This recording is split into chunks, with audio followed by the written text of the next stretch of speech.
button. All right, so we're going to go ahead and jump in and get started. Our special guest today is no stranger to the Gaston County Public Library. He has visited with us several times over the years. It's been about 5 years we were talking about since he's been here, so we want to welcome him back. Mark de Castrique is an author. He's a local author here in the Charlotte area who has written 19 mystery novels, including the popular Barry Clayton and Sam Blackman series, which we'll actually be talking about and discussing later in the program. He is also a television producer and director with more than 40 years of experience in the television industry. Mark owns and operates his own company in Charlotte called Mark et al., where he writes, shoots, and edits content for organizations throughout our area. So we are excited that he's with us today. Mark, welcome to the program. Thank you. Thank you. I'm delighted to be here. Well, wonderful. You know, we were talking just before we started about the first time we met, which was at a presenters showcase in Charlotte. It was last March over at Davie Park. And I mentioned that you had given me a copy of your first book in the Sam Blackman series, which is called Blackman's Coffin. And that was our very first introduction. Right. You gave me a book, which was great. And it's still sitting on my shelf, by the way. Oh, good. So I still have it, and I read it, and I'll probably read it again. So yes, so we just want to get started, and just thank you so much for taking time out of your schedule to be here with us today, and you know, to be with our patrons. So I'm going to open it up. We're going to start with some background information because I'm sure there are some questions about your background as to where you're from. So where did you grow up?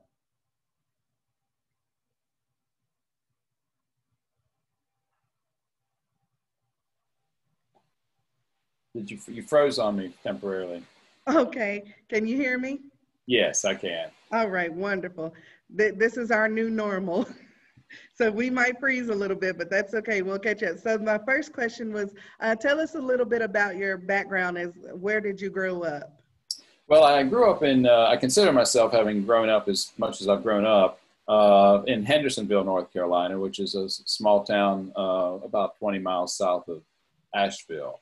And so I was raised in the mountains, and when I started writing mysteries, that setting was familiar to me. I love the mountains, and you know, we were talking earlier before we started the show that there's beach people popular in Gastonia, and I'm a mountain person. I like the beach too, but I'd rather spend my time in the mountains if I had the choice. And so that goes back to my growing up years.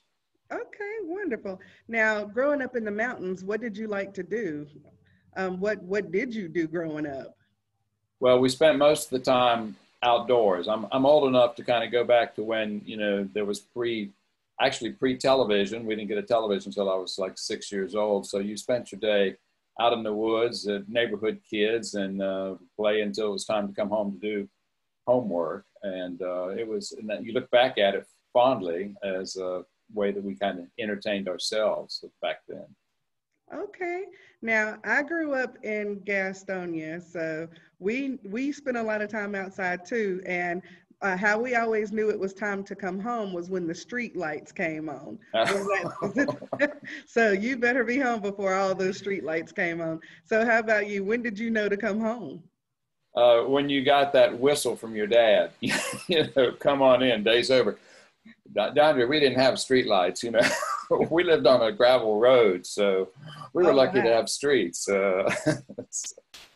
Wow, that's wonderful. So when you weren't outside playing in the woods, what were you doing? Like, what were you doing on rainy days? I would read. I would read even on sunny days, and sort of some of my mystery interest goes back to the Hardy Boys and Sherlock Holmes. In the fall, my dad would go deer hunting, and he would take me along, and it would be a bow and arrow. He never got anything, but we went out there, and while he was sitting there waiting for the deer to come, I had my Sherlock Holmes book, the big volume of all those stories, and that would get me through the afternoon. I wasn't a hunter, I was a reader, but that's the nice thing about reading. You can take your book anywhere you want to go. So does that mean you spent a lot of time in your public library? I did. I did. Our little library, I mean, I call it the new library now. It's 40 years old, but the one I grew up with was actually an Andrew Carnegie library. If you know that, he helped sponsor, his foundation sponsored so many. And so we were blessed with a small but active library. And we had bookmobiles in the county too. And sometimes we would use that to get books back and forth. Okay, wonderful. So it's safe to say that as a young boy, you love to read. Now, when did your passion for writing start? Was it when you were young? Well, you kind of look back over time and I realized that I had been writing in some ways all along. Kind of always enjoyed stories. I think to be a writer, you need to be a voracious reader as well. And so the reading kind of let me do fairly well in English in school as a reader. It helped me with those studies. And then when I went into television, I worked for a number of years in Washington, D.C., but also in Charlotte. And people in Gaston County all should be familiar with the older people like my age with WBTV and the old Clyde McLean and Betty Feezer and various personalities that were there. And that I would also do script writing. And so when you look back at it, just writing for television, though it's different, you're still telling a story. And in producing videos, you're telling a story. And there came a time when I wanted to branch out and tell my stories in prose, in book form, as well as in video form. And that led me to write my first book. And that is a perfect segue. So now, what was your first book? Was it a Barry Clayton book? Yeah, it was. Barry Clayton is a funeral director in a small fictional mountain town called Gainesboro in western North Carolina. That idea came out of my own background. My dad was funeral director in Hendersonville, and first couple of years of after my birth, my early years, we lived in the funeral home upstairs. So, and one memory I've shared before with folks in Gaston County, but it always bears repeating, is that my memory, my most vivid memory from those years is there was a visitation one night at the funeral home. That's when the community comes in to kind of meet the family and offer their condolences and everything. And so when those happened at the funeral home, I would be locked upstairs with my mother because the downstairs was taken up with the visitation. Well, this particular evening, I somehow got loose and came downstairs to see why all these people were in my house, and wandered into the front room where the people were and where the casket was up on a pedestal.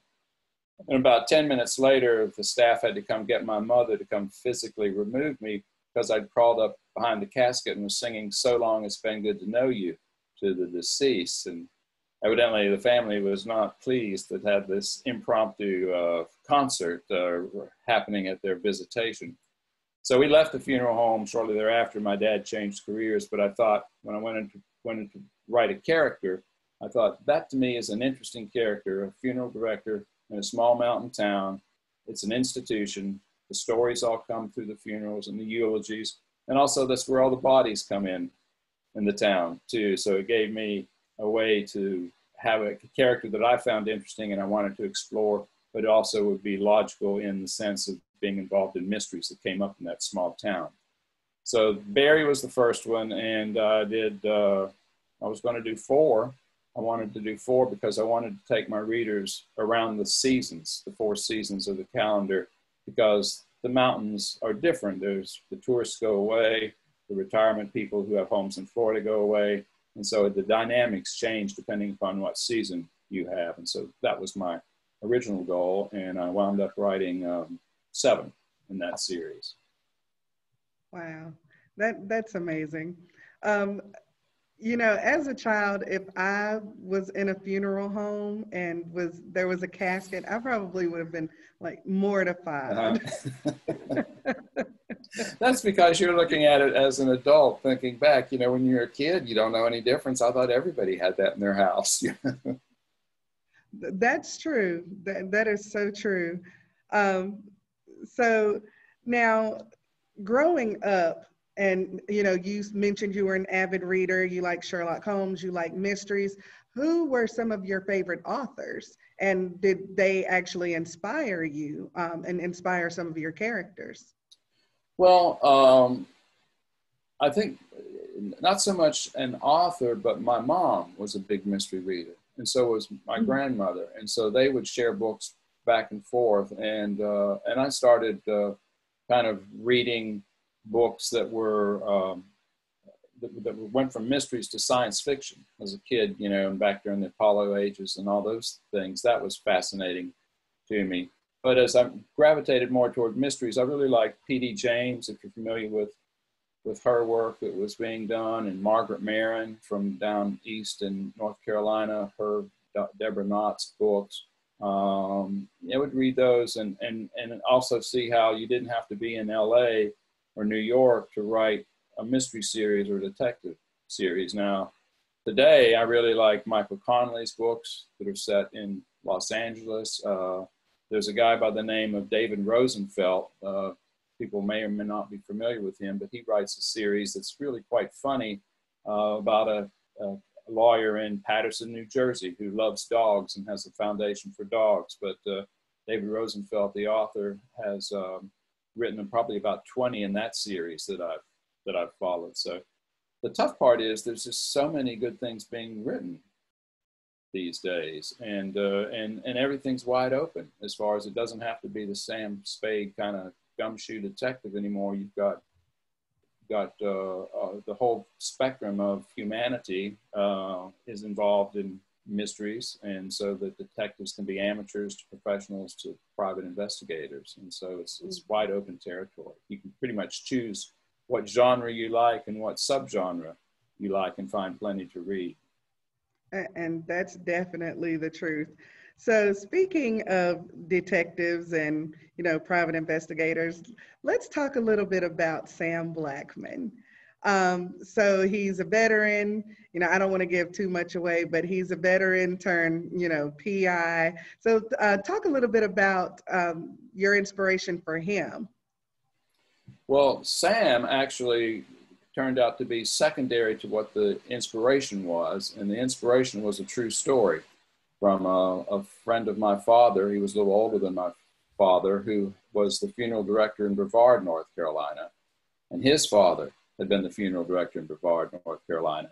And I was up visiting him once. I was grown. He was 90 at the time. And he told me the story of when the African-American funeral director from Asheville came to his father needing help because they needed to take a loved one, deceased, to the family burial ground in North Georgia, and all he had were a horse and wagon. And none of the white funeral homes in Asheville would help him with this body. And so he came over to Brevard to ask my friend's dad, would he help him? And he said yes, that he would. And so Donald Lee, which is my friend's name, and his dad went with this Asheville funeral director down the mountains in an old truck carrying the body. And back then, this was 1919, over 100 years ago now. And they couldn't eat anywhere together because of the Jim Crow laws. So they pulled into a little sharecropper's home about halfway on their journey for lunch.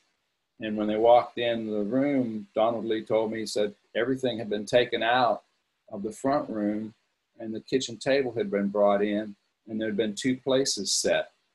And the man of the house said, this is for you and your son. You're going to eat first, and the rest of us will wait out in the yard until you finished your lunch. And Donald Lee's dad said, there's no need to do that. Said, you know, there's room here at the table for more people, or we can all eat outside and make a picnic of it. And the man told him, he said, no, he said, you're doing a service for our family, and this is the way we want to honor you. So Donald Lee and his dad sat down and had lunch while everybody stayed outside. And it was, when I say everybody, is intergenerational, from kids to grand folks waited. Well, that story really stuck with me. There were a couple of things going on there. One, it was a terrible indictment of the South and the policies of the time. It was ironic which I love irony in stories because they stopped there to eat because they couldn't eat together, and they wound up not eating together. This wasn't a made up story. I was looking at the old man who had been that young boy who told me that story in person. And then the final thing that kind of impressed me was Donald Lee said, his dad told him later, he said, now the lesson I want you to take from this is that sometimes the only thing people have to offer you is their hospitality. And you always, always take it. So I didn't know what to do with that story. It was kind of gnawing at me. And I thought, as a mystery writer, what if there was something about that coffin the boy and his dad were helping that man move that they didn't know? That there was more that was going on than met the eye. So that was my premise. They're moving a coffin. They think they're doing one thing. They're actually doing something else. I didn't know what that was, but then I had to go on and discover the story for myself. And I needed a character to do that for me. And I thought I can either set this story back in the past when it happened, that inspired me, or make it in the present. And I chose the present with a way to link back to the past. And so I needed a character. And I know at the time I wrote this story, the Iraq War was going on heavily, and we had a lot of soldiers coming back as amputees. There's a veterans hospital up in Asheville, a fairly good sized one. And I thought, what if this character happened to have been an investigator in the Army who was injured, and he comes back to Asheville and he gets involved in my mystery. And that's how Blackman's Coffin came into being. And my editor said, after I'd written that book, she said, and I'd started on another Barry book, she said, you're not done with this character yet. You're not done with his story. So when your editor tells you that, you listen to it. And so the publisher wanted me to stop writing what I was writing and write another Sam book. And so Sam came into being that way. And now the 8th Sam book comes out next March. But it all grew out of, I gave you a long answer to your question, but it actually grew out of a true story that I could then use as material to develop it into my mystery. That was a great answer to my question, actually, because, you know, it was a great story. So tell me, why do you think Sam's character is so popular? As you mentioned, which we're going to talk about the upcoming, you know, project that you're working on, but why do you think his character is so popular? Well, I think he's in conflict with himself. So he's multidimensional. He was kind of bitter about what happened to him in the war, but he actually met his partner, Kayla Robertson, and they're an interracial couple. They've started first as working on this solution to Kayla's sister's murder, who had been a vet that had visited Sam in the hospital. And I think he's trying to come to grips with what it means to be whole when you've lost part of yourself, when he lost his left leg, or a good part of his left leg. So he's got this struggle that he's working through, particularly in that first book. I also think Sam, being in Asheville, I have a lot of readers that say they like the fact that, unlike Barry, that's set in a fictional town, that I did a real town. And so, and pulling from the history of Asheville and the mountain areas up there has added another dimension of interest to that. And some people have told me they've moved to Asheville, picked up the books, and like to go eat at the restaurants that Sam eats at. And he's kind of a wise guy. You know, he's a little more cynical than Barry is, having seen what he's seen in the Mideast wars that he was involved in. But hopefully he's got a kind heart and wants to do the right thing, and he makes mistakes, so he's very, very human. But that he and Kayla, his partner and lover, are supportive of each other and have a good relationship, even though there's a lot of teasing that goes back and forth, like any couple, you know, would do. Yeah, I was gonna say Sam and Kayla have a really great chemistry, and like you mentioned, he's very cynical, and I think she gives it back to him. Right. That's right. So now, what inspired Nikayla's character, and what made you decide to actually put them two together? Because I'm again not trying to give away a lot, but when I was reading Blackman's Coffin, you could feel and see the chemistry between them from the almost from the time they met. So, how did you develop this Well, relationship? it turned out to be a surprise for me. And you would think that I would know what I was doing, but let me assure you, I do not.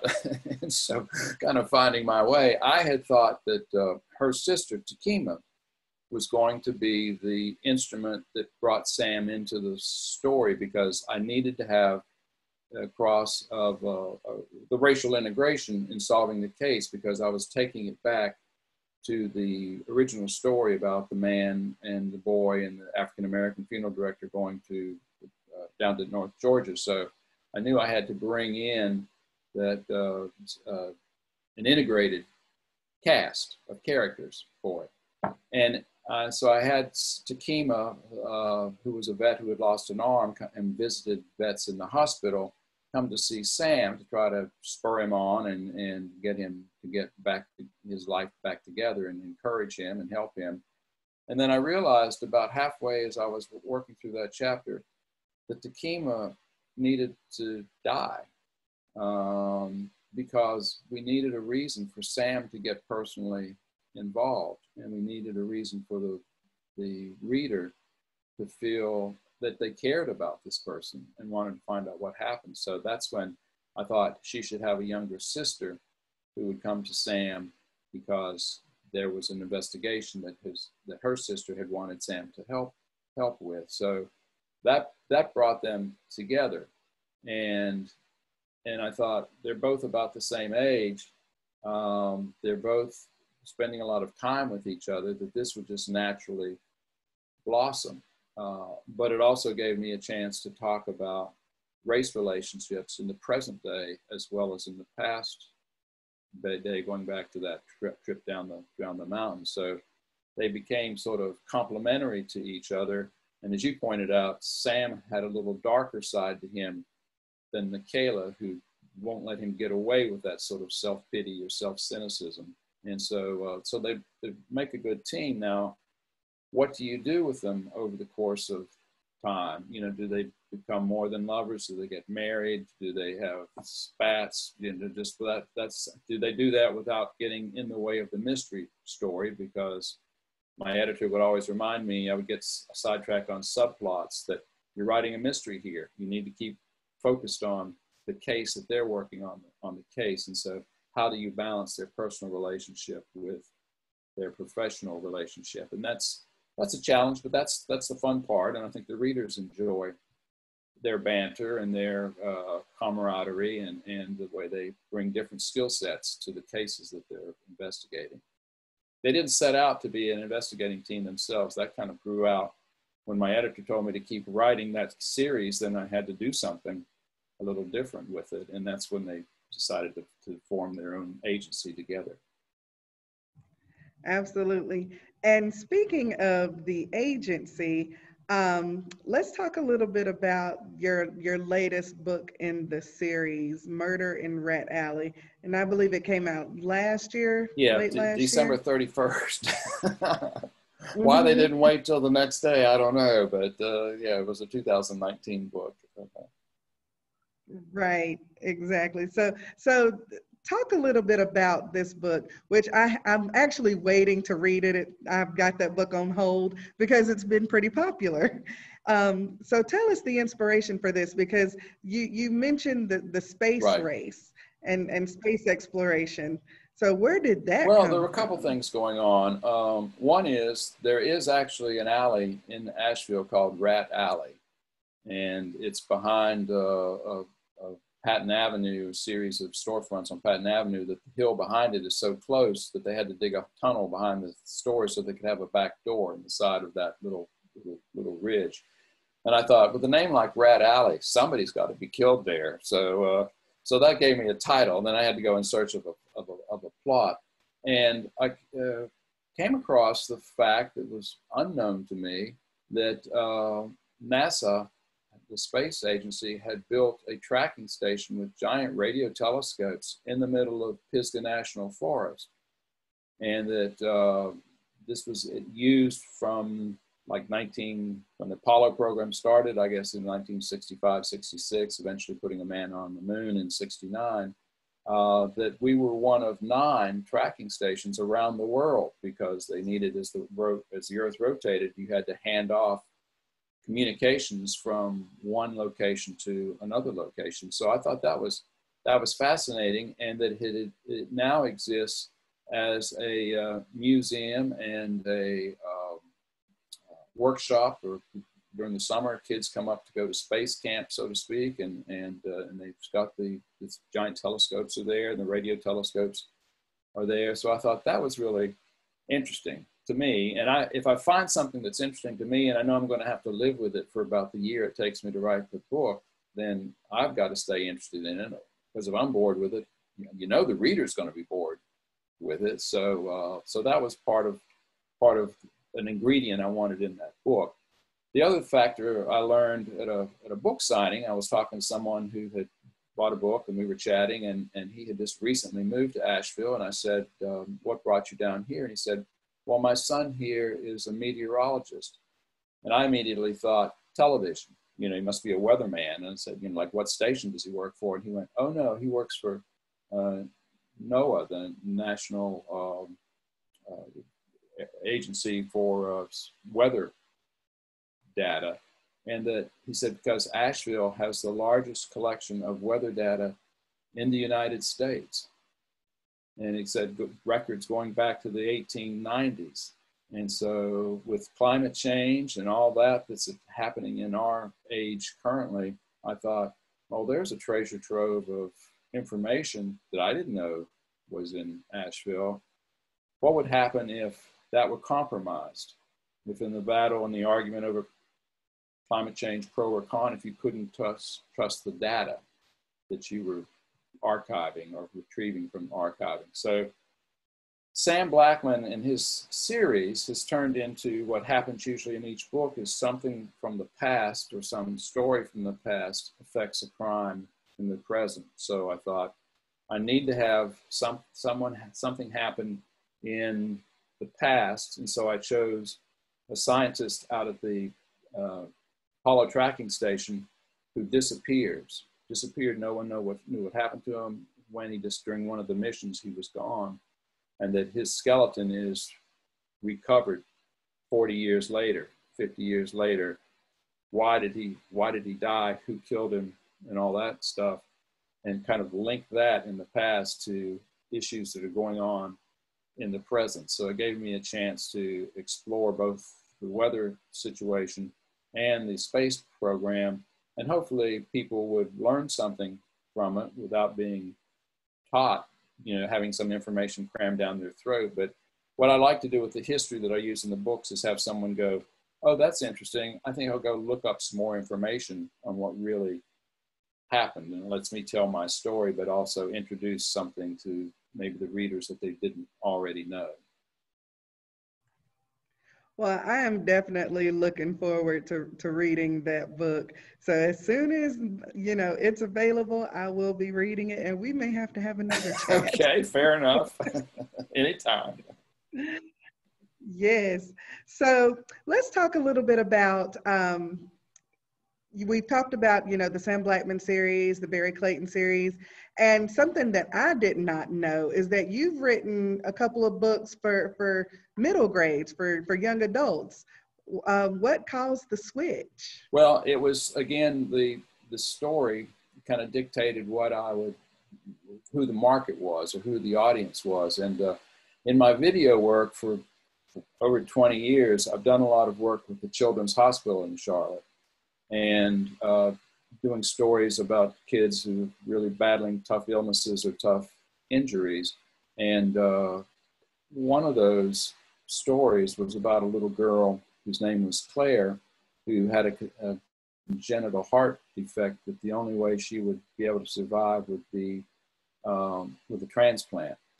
And so we were following her story. And normally when you go up on the donor recipient list, when you're put on the list to get a heart, it's about 90 days is the average wait. Well, little Claire had gone 180 days. And we were so worried about her because she was starting to fail. And you reach a point where you're too sick to qualify for the heart because you won't survive the surgery. Well, we got the word that Claire was getting a heart. And so we came rushing down to the hospital, and I had a camera crew with me. And we didn't know where the heart was coming from. They don't tell you, but they said it was a 2-hour jet flight. And so it could have been anywhere from Boston to Dallas, Texas, whatever it was, a 2-hour flight from Charlotte. And they landed at the airport, and they had a medical helicopter ready to bring the heart to little Claire, who was getting prepped.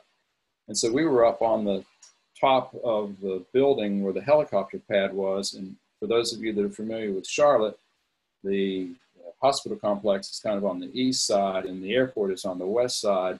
And so we were looking out west, looking for the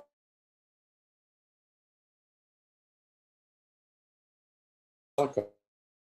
It was the helicopter bringing Claire her new heart, but this was in July. But behind the helicopter was this huge wall of dark, dark thunder clouds because this thunderstorm was coming through, and the lightning was just cutting the scene into jigsaw patterns with the lightning strikes, and the wind was picking up. And it struck me that I was watching a race. I was watching a race to get Claire her new heart, but I was also watching the race of a helicopter trying to stay ahead of the storm, because if it got too windy, they wouldn't be able to land.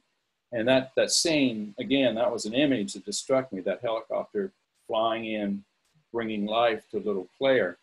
Well, the helicopter was able to land, and the transplant went fine, and little Claire recovered and got to do a lot of things that she hadn't been able to do, like go to school and go to the beach. And she got to be home for Christmas for the first time. And Claire was like 5 years old. I think I didn't mention that.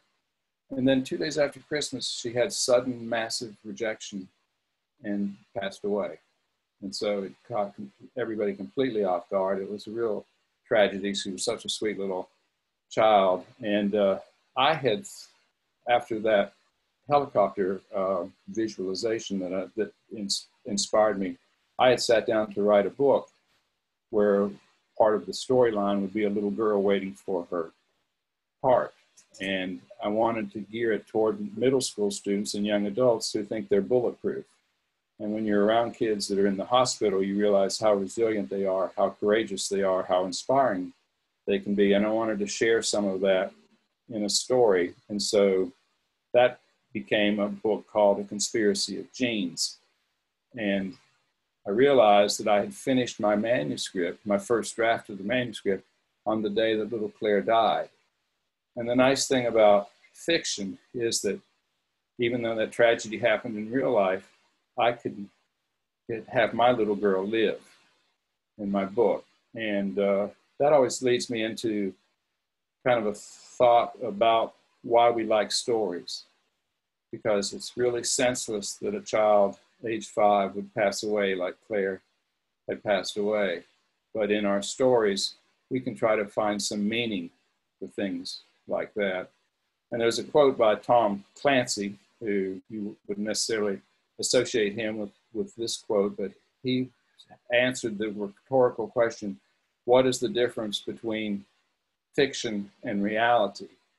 And his answer was that fiction has to make sense. Reality often leaves us hanging with what does this mean? And it's our ability to create stories that I think help us navigate through these times when we think things are senseless or meaningless, find what the good is, what the truth is, what the outcome can be that's more than just the death of a small child. So that was another long answer to your question. That was one book. The other book I did actually grew out of my graduate thesis when I wanted to tell a story for kids in a Sherlock Holmes kind of style about a locked room murder mystery, but it's set on a train in 1860, headed from Charlotte to Charleston, and bring all the elements to play that were putting pressure into the air months and a few months before the outbreak of the Civil War. And it gave me a chance to kind of tell that story in a classic detective story. And so those are the two that I kind of geared for middle ages and for young adults. Okay. And again, long answers are just fine because, you know, you're a storyteller and you're telling good stories. Thank you. So now I do want to bring up something else because I was surprised that when I went to your website and I was just kind of looking around, I noticed one of the tabs mentioned short stories and plays. Mm-hmm. So let's talk a little bit about that. So especially the plays is what interests me most. So we're a playwright. So your play is called A Dying Business. Can you tell us a little bit about that? Well, that grew out of the funeral home experience that, you know, this is kind of predates Barry Clayton, but thinking again about a story that would be set in a funeral home. And I was trying to kind of look at this as a comedy, but with poignant aspects to it. And I thought, you know, there's the saying that there's no greater segregated hour during the week than church on Sunday, when you've got historically Black congregations and historically white congregations all going to their respective houses of worship. And you carry that through to, I always thought there's tends to be white funeral homes and African-American funeral homes. And so A Dying Business is kind of setting up that dichotomy in the mountains when a elderly woman passes away, a white woman, and she's elderly, and but no one has anything good to say about her. They're trying to find someone to deliver the eulogy, but no one wants to deliver the eulogy, except this Black woman comes in to pay her respects, and nobody understands what's the connection between these two women, when one of them, the Black woman, was known for her kindness and whatever, and the other woman was known for kind of her shrewishness. Something had happened, and so the play uncovers something that happened to them back in their youth that put the connection between them in the present. So it's been they call it staged readings, where you get actors together, and it was done at a New Play Festival in Charlotte and also up in Blowing Rock, North Carolina. But again, that was an interesting story that let me pull in some of the things I later used in this Barry Clayton series.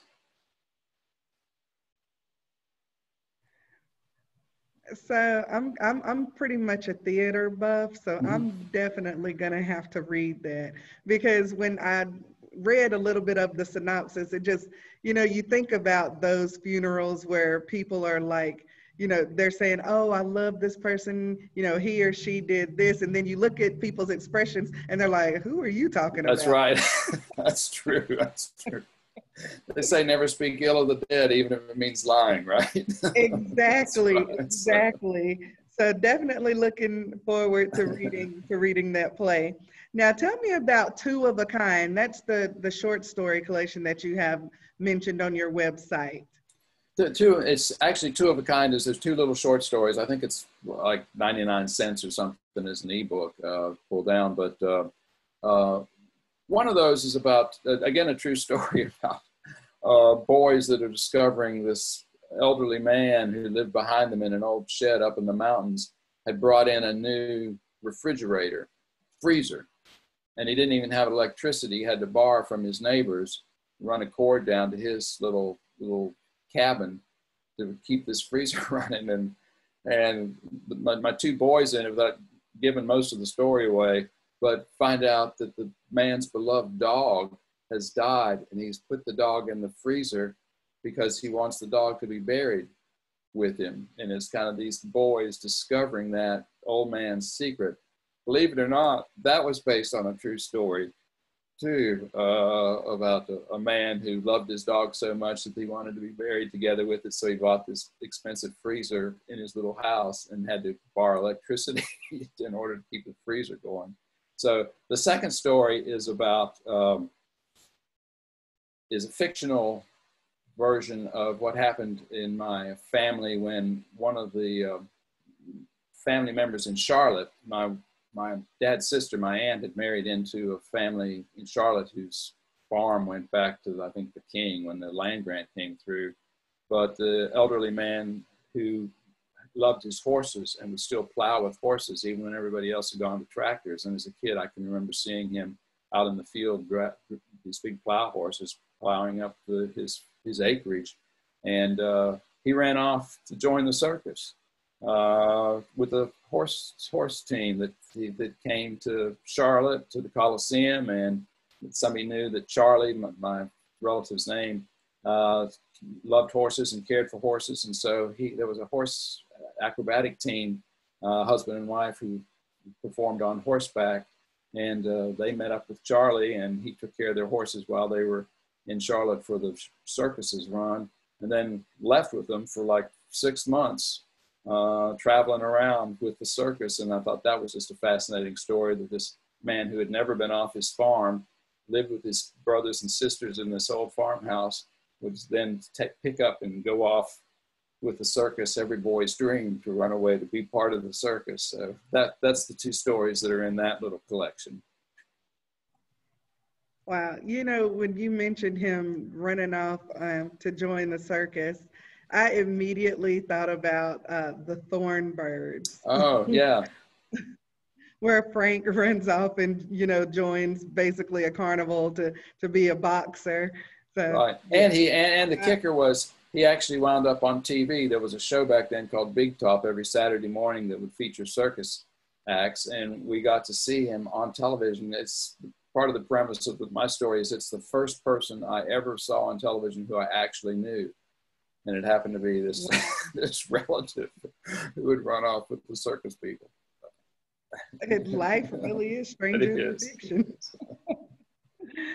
So that brings me to my last question. Mm-hmm. You know, you mentioned earlier in our conversation that you were working on a new book. So can you talk a little bit about it, or is that confidential? No, there's two things that are in play here. One is a book that my editor has now to see, hopefully the publisher will want to do it, because it's a different character, and it's an 85-year-old woman who lives outside of Washington, D.C. and rents rooms to Secret Service and FBI agents who are in town on temporary assignments. And she herself grew up in the FBI. That's based upon a story I heard riding back across the country. Happened to sit by someone on the plane who was going to see her aunt, who they said, she's 85, she's living in the house she was born in, but we don't worry about her because she boards Secret Service agents and FBI agents, so there's someone in the house at all times with a gun to protect her. And I thought, now there's a really interesting character. So I did a book featuring her, and she grew up in the FBI. Her dad was an agent, and one of her boarders, rumors, is a Secret Service agent who was killed in her front yard, and so she investigates it. So that's a new character. It may be a series, it may not, just depends upon what kind of response I get to it.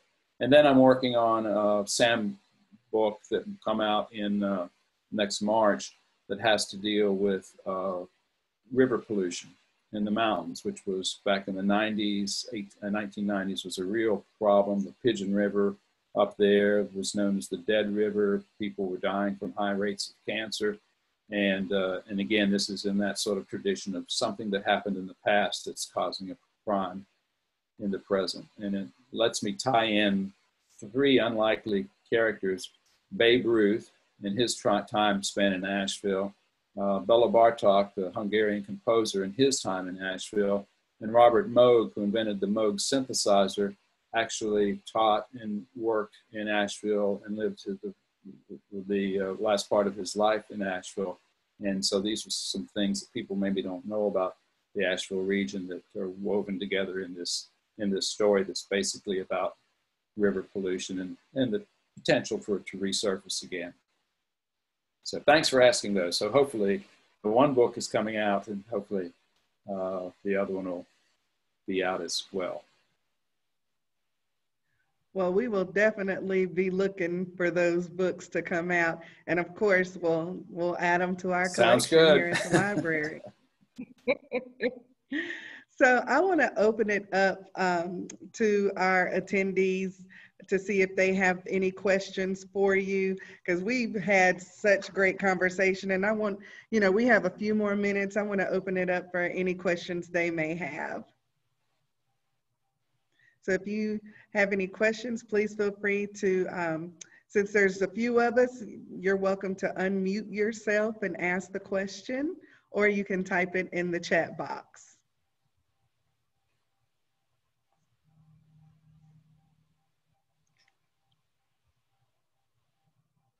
So They're letting me off easy. They're letting me off easy. They are letting you off easy.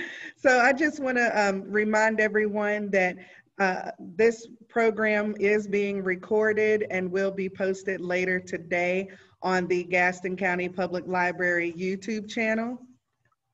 Also, I've entered Mark's website in the chat, so markdecastrique.com. So if you want to take a look at some of the other titles that he has written. So Mark, is there anything that you want to add to our discussion before we say goodbye? No, just encourage people to keep reading, especially in a time like this when you're kind of have to be isolated and our normal routines are so broken that at least books give us a chance to escape in our minds, and hopefully are at the same time also good for our souls. So I wish everyone well and stay healthy. Absolutely. Well, Mark, thank you so much for joining us, and thank you all for joining us for this very first and I'm sure what will be a very popular series as we move into our new normal. Thank you for joining us for our virtual chat with the author. Mark, you have a wonderful day and be safe, be blessed. And we look forward to having you on the show again. And hopefully soon we'll have you back in the library. All right, I'll be there. Thank you, Dondria. All right, thank you so much. Bye-bye. Bye-bye, everyone.